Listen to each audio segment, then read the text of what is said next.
You need to own it. You know, I brought a big stick. You know, tonight you'll be in trouble. You need to own it. Why pay tax in your own country? It's yours. Imagine if I came and said, let me take your wife, and then I'd be paying you a tax. Would you accept that? Huh? You own. And do you know who owns it? The bears. Yes. The bears. Who is the bears? The bears, Anglo-American, Oppenheimer, you know, all them companies.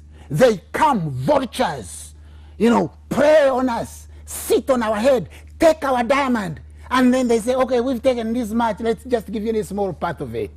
And then the Botswanas are happy, and you can stand here, but really in front of me, you don't even respect me and tell me that, how dare you? You know, please don't do that again. But Botswana, don't even do it. You are going to mention Angola. Namibia, Angola, South Africa. Please. Boy. But we have Julius Malema there in South Africa. He's going to kick those. Don't tell me of Malema. He's draped in chains of gold, and no, he's another dancing queen. You listen. Why shouldn't he wear gold? Is it not in his country? Do you know how much gold Uganda exports? Do you know how much gold is smuggled out of Uganda per year? 8 billion worth of gold. And the governor is seated there. Keith Mahakanizi, my friend, is seated there, looking that Maria Chuanuka goes to tax kerosene. You know, we have gold. Gold. You go in Kamocha and see how much gold they are selling. Not far from where you are sitting. Kamocha? Yes! Just here, near the Central Police Station. Every day, 30 kilos, 70 kilos, 80 kilos. Each kilo, 100 million. It comes from Mubende, it comes from Buhweju, it comes from, and all of them, you know what happened? The World Bank, the so-called World Bank, and the International Mercenary Fund, they funded a study. Was that supposed to mean monetary? Well, you could call it monetary. I call it mercenary fund. You need to learn how to call these organizations by their real names. It is a mercenary fund. But they funded a study where they identified for the country where all these minerals were.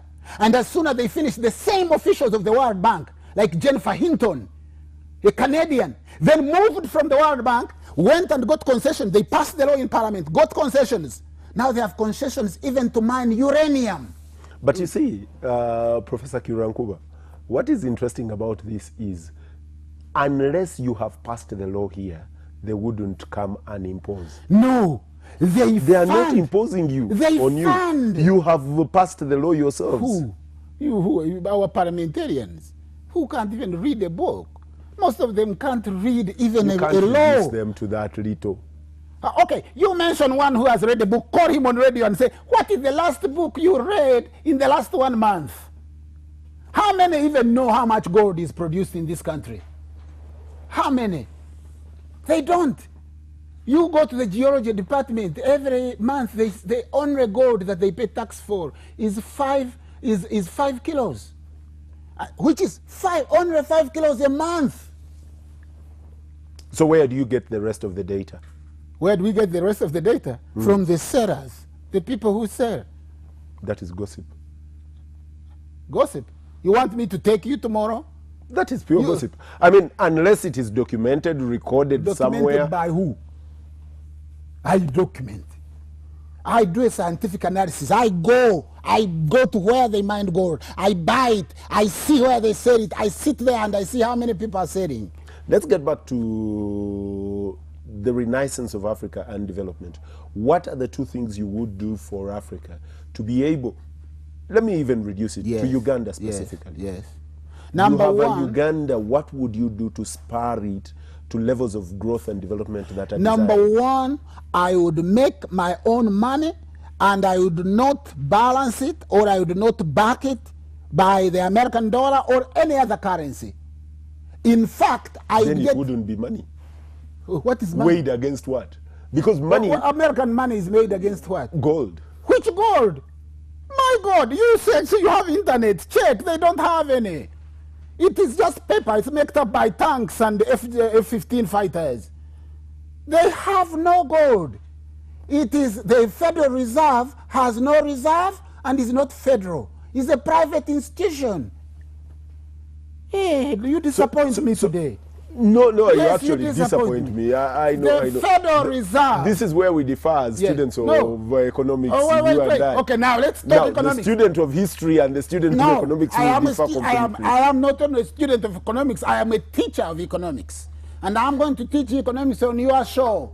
And I'm, I'm a teacher. I can't afford to be ridiculous. I am coming on your show to tell you that the Federal Reserve, first of all, is not federal. It's not a government agency. It is a private institution owned by 12 individuals. And it has no reserve. The dollar has no reserve. It is just paper with graphics on it. And how dare our country, backs its money against the dollar, against a piece of paper which somebody prints. When the Secretary to the Treasury in America wants money, wants to buy, for example, Uganda Airlines, let's assume, he is not going to say what? He orders the mint. He asks them, how long will it take you to print this? Yes, I know truth makes you laugh. Why do you think they're having trouble with Russia? Because Russia is buying gold, and it is moving away from the dollar. And China is the same. China is moving gold. Look at the countries that have now the largest collection of gold. You'll find Russia amongst them. Russia and China. They want a currency that is backed by gold. And Uganda has gold. What they would do is they would make our currency gold, which means 1 gram of 1 shilling, if it was gold, would be now equivalent to about 120 of today's money, Uganda shillings, which would be about $50. Our shilling would be about $50. If it were gold. If it were gold. And we have gold.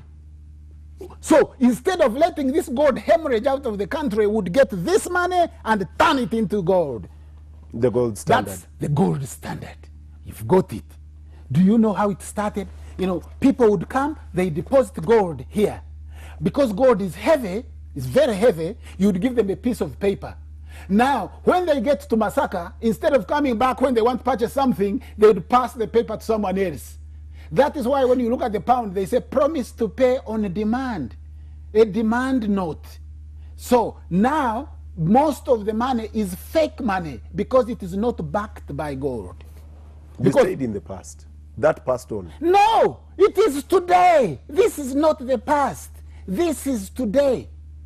The world reserve currency, even this Dominic Strauss-Kahn that you hear now in France, that they are saying that he was whatever, he also wanted to move the world away from the dollar. And the moment he mentioned that he wanted the International Monetary Fund to set up its own currency other than the dollar. And that is the real battle between America and Russia. Because Russia has seen that the rest of the world produces real goods and America only prints dollars. And if you want to destroy that country, the best thing you could do is move away from the gold, from the dollar. Let's get to the second one. You say that you would put the currency against a gold standard. Yes, that is the first one. That's the first one. The second? The second one, I would not allow any foreign banks to operate in this country.